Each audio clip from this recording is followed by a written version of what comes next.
Hello and welcome back to Off the Post. In today's episode, I'll be discussing how PSG broke Arsenal's hearts after losing in the Champions League final. But before that, as always, please like, comment, and subscribe. It's very much appreciated, and it goes along with me build a small community on my channel. We've recently just hit 322 subscribers.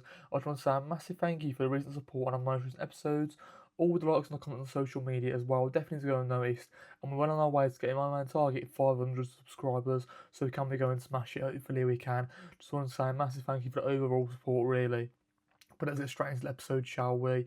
Now, PSG beat Arsenal on penalties 4-3 to win the Champions League final for the second year in a row, and this just goes to show the amazing work that their manager has done to sort of get them through, a transitional period of having the likes of, the Messis, the Neymars, the Mbappes of this world, to sort of bring in those young and hungry youth players to sort of come in and prove to the world what they can do, what they're capable of, and going back to back Champions League finalists, okay, to become, champions once again, 2 times in a row, when they've sort of had these amazing teams over the years that's not been able to do it, that have not been able to produce the goods in the likes of, having Zlatan Ibrahimovic, Cavani, all these types of players back in the day that couldn't get the job done.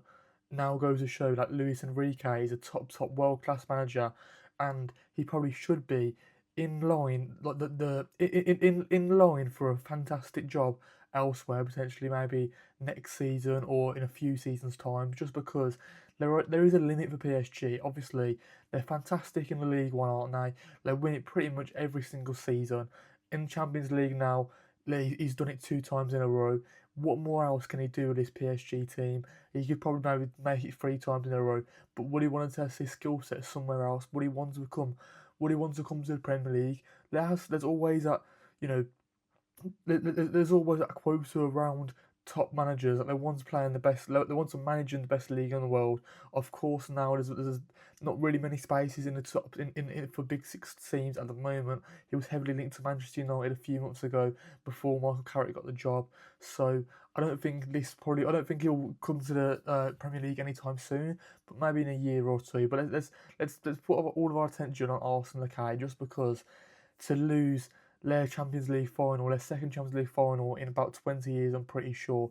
Obviously, the last one was in 2006 where they lost 2-1 to Barcelona, I'm pretty sure, on that day. Heartbreaking scenes for them again in the game on Saturday. Honestly, it was 1-1, wasn't it? Let's just speak about some of the moments. It was 1-1 to begin with. Of course, Kai Havertz scored the first goal in the 5th minute. Okay, for me, Kai Havertz is a big time player. He always comes up with the goods, doesn't he? He loves scoring in a Champions League final, especially a few years ago with Chelsea scoring that winner. In the final, and for me, he's done it again in this game. It was sort of against the run of play, if you like. Of course, Marquinhos sort of tried to boot the ball up the pitch, hits off Leonardo Trossard's back, okay, and the ball sort of just rolls on through to Kai Havertz, okay, nice little through ball of Kai Havertz, of Trossard's back, if you like, and then Kai Havertz, he's running straight into the box. He's got 2 or 3 PSG players around him. He's not really got any support from the Arsenal players, so he has a nice little look up, okay, to see what's going on, and he knows he's just going to smash it straight into the top bins of the goal, okay, straight past the goalkeeper. Fantastic goal from the German striker, if you like, and for me, again, it sort of just comes up goods in this game. Kai Havertz, he's not a prolific goal scorer, but when he does need to come up with the goods, he always provides it, doesn't he? He knows where the back of the net is. He scores in big moments. He's a big time player. Would Victor Gyökeres has been able to do that? I'm not too sure. There's always that debate. For me, they've got different skill sets. Kai Havertz, he loves to run the channels. That's what he did for this first goal. I don't know if Victor Gyökeres wouldn't be able to have done that. I'm not too sure. Maybe let me know in the comments down below if Victor Gyökeres was starting. Would he be able to? Would this be the same scoreline or not?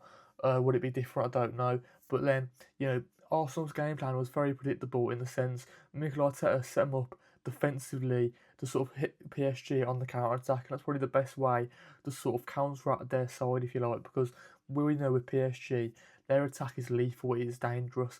That front three, if they get if they get a sniff of a chance, like a 50% chance of scoring a goal, they're always going to sort of have, they're always going to create themselves a good enough opportunity to score them the goals. They had 19 shots in total. They had 4 shots on target.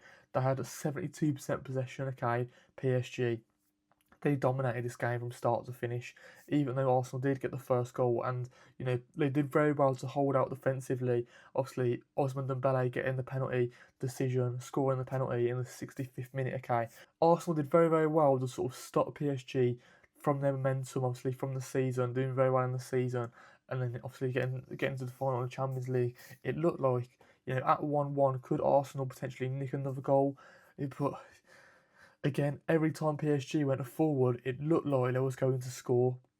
It honestly did. They had so many chances with Kvaratskhelia, with Osman Dembele, with Barcola, with Desiree Doué. That front four in particular were fantastic. There was that one chance at the end of the game through Vitinha. Okay, obviously Desiree Doué had a nice little he was holding the ball on the right hand side of the pitch. He sort of drives inside now on that right hand side, lays it off to Vitinha on the edge of the box, okay, in the middle-ish area. But his sort of shot just goes a little bit above the crossbar, and it sort of hits the roof of the net, okay. So it just was a little bit unfortunate from that point of view. But again, the Arsenal defence is their main attribute this season, hasn't it? They've been fantastic defensively, and that's why they sort of did very well to sort of make it go to extra time. But again, they just weren't good enough going forward, weren't they? When we talk about the lineups in this game, obviously there was a few controversial decisions in the sense of Kai Havertz started in that striker position. Miles Lewis Skelly was in that centre mid position. Caprier was on left back. He had Mascara as well. He was playing right back. So if they had Timber, is that a different game? I'm just not too sure. There's all these ifs, buts, and maybes in it for Champions League final. And again, it was like I mentioned at the start of the video. It's been 20 years since I was in their first Champions League final in 2006 against Barcelona. They've waited such a long time for this, this fixture, if you like, in world football. It's Champions League. Playing in Champions League is one of the best competitions. It's one of the best competitions in the world. For me, it's top two with the World Cup, Champions League, and then Premier League.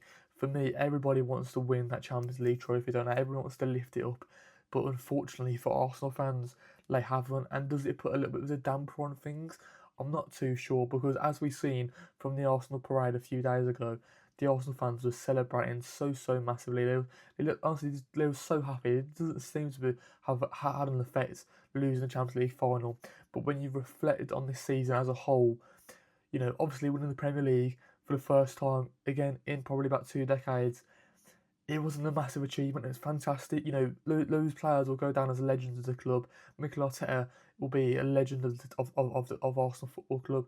But again, when you look back, losing the Champions League final, it might just hurt a little bit. It might hurt these Arsenal fans. Let me know in the comments down below if the pain will go away eventually when you reflect on this season as a whole, because Mikel Arteta's men have been absolutely fantastic. But if they were a little bit more aggressive going forward, a little bit more on the front foot, if you like, would they have had a better chance of winning this game, or would have PSG just steamrolled them once again? I don't know. Let me know in the comments down below. But again, this is only a short video, okay?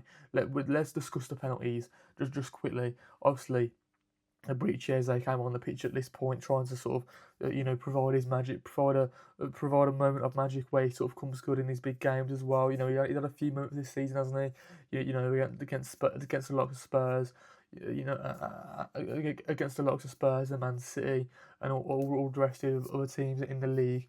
For me at the moment, it sort of was a little bit unfortunate. Obviously, Arsenal lost 4-3 on penalties, didn't they? So from that point of view, of course, it was a little bit unfortunate in a sense of, one of the PSG players, Mendes, missed his penalty. Okay, this was at 2-1, I'm pretty sure, and then obviously, I think Eberechi Eze had a good chance of putting them forward. He misses as well, so that's very annoying for him. And then I think at this point it was 4-3, wasn't it? And then obviously Gabriel had the last chance to sort of stay into the penalties. He had the final penalty of this match, okay, and he scored it over the bar, didn't he? The Brazilian centre back. He had to score that penalty to stay in the shootout, if you like, and unfortunately he missed the 10th penalty of the match, and it was so unfortunate because you could just see the heartbreak on the Arsenal players' faces, on the Arsenal fans' faces. You know, this was the perfect chance to win the Champions League final penalty shootout. It's very difficult. You know, it's 50-50. It's a flip of a coin at the end of the day. But again, you know, PSG, they've been there and done it last season. They've got that experience to sort of steamroll teams, and that's what they've done in this game. And just unfortunate for Arsenal now. I feel like when they go back into when they go into next season, okay, though, let's just think about the positives quickly. Going into the next season, if they can bring in like, you know, 2 or 3 marquee players, again like they did last season, I generally feel like they'll be challenging for that Premier League title once again, no doubt about that. And they're the team in my mind at the moment that will go back to back in the Premier League. I can't really see any other teams except from the likes of maybe a Manchester United if they can bring in some marquee signings as well. You know, other than them teams, I'm not too sure who's going to be winning the Premier League.